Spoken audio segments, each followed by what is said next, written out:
Hi, this is Joey from PC Campana, and today I'm going to show you how to replace a jog pendant.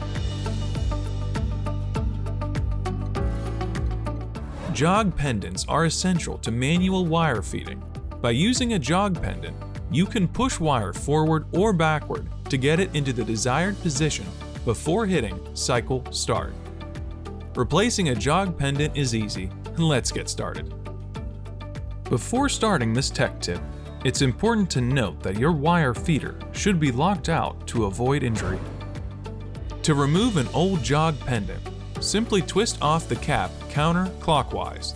Once loosened, the jog pendant should be able to be removed. To install the new jog pendant, take note of the notch on the cap. This notch should line up perfectly with the insertion slot.